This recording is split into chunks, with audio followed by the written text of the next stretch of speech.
Eh bien voilà, c'est notre premier week-end de confinement et je voulais vous dire que je ne vous ai pas oublié. Je pense particulièrement à celles et ceux d'entre vous qui sont malades ou en souffrance morale et que si nous avons la chance d'être bien portants, nous restions dans ces mesures de précaution et de prudence. Si je ne vous retrouve qu'aujourd'hui, c'est parce que justement j'ai beaucoup travaillé avant pour être près de vous, pour vous accompagner de manière très présente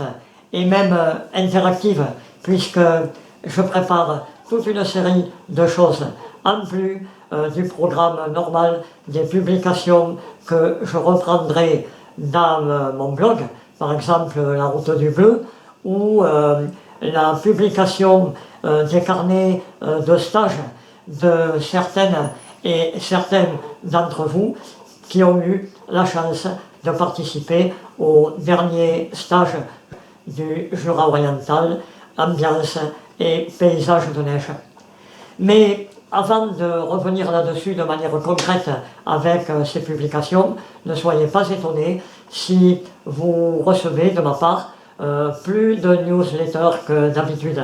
J'ai envie d'être plus souvent près de vous, en live, autour de démos, de cours et de simples moments conviviaux par visioconférence. Parce que j'entends bien que vous participiez avec moi et qu'ensemble, nous partagions des moments forts d'aquarelle, de créativité, vous derrière votre écran avec votre matériel, moi derrière le mien, et que je puisse vous voir et voir le travail de celles et ceux d'entre vous qui pourront me rejoindre par le biais de leur webcam et de leur micro.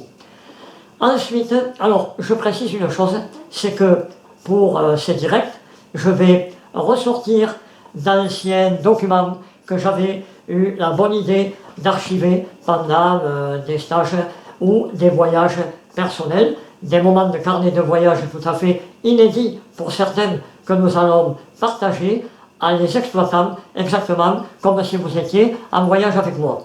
Je précise, pour celles et ceux d'entre vous, vous devez être assez peu nombreux, qui ont un casque de réalité augmentée, virtuelle en tout cas, parce que les casques de réalité mixte, augmentée et virtuelle sont assez peu fréquents dans nos générations en tout cas, que je vous promets de belles surprises, puisque je vous amènerai sur nos lieux de peinture et de travail, exactement comme si nous avions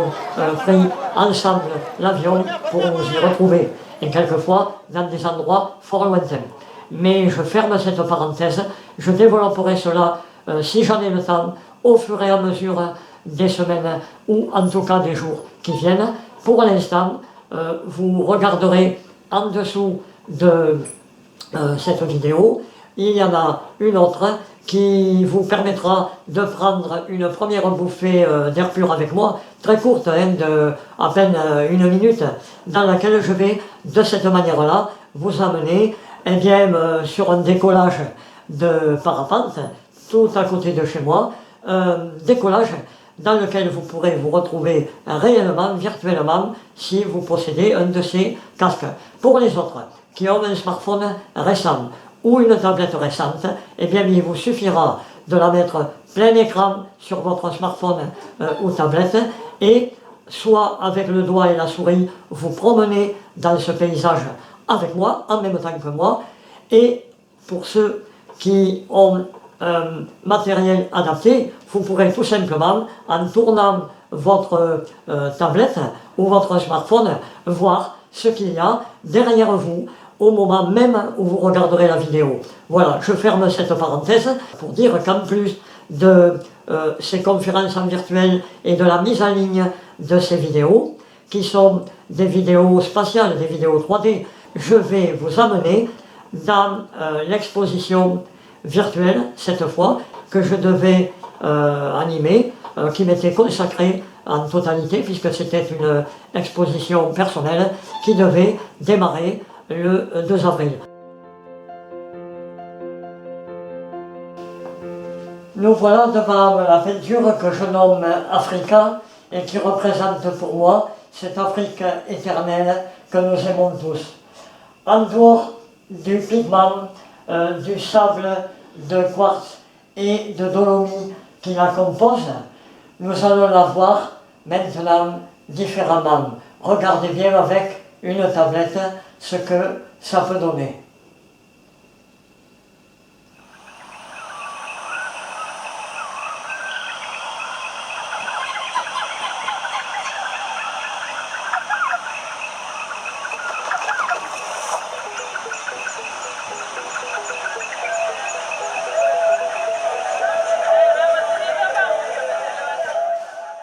Pour terminer, je voudrais préciser que si je ne me suis pas manifesté plus tôt, ce n'est pas parce que je vous oubliais, mais tout simplement parce que la prise en main de tous ces nouveaux logiciels est extrêmement complexe pour moi.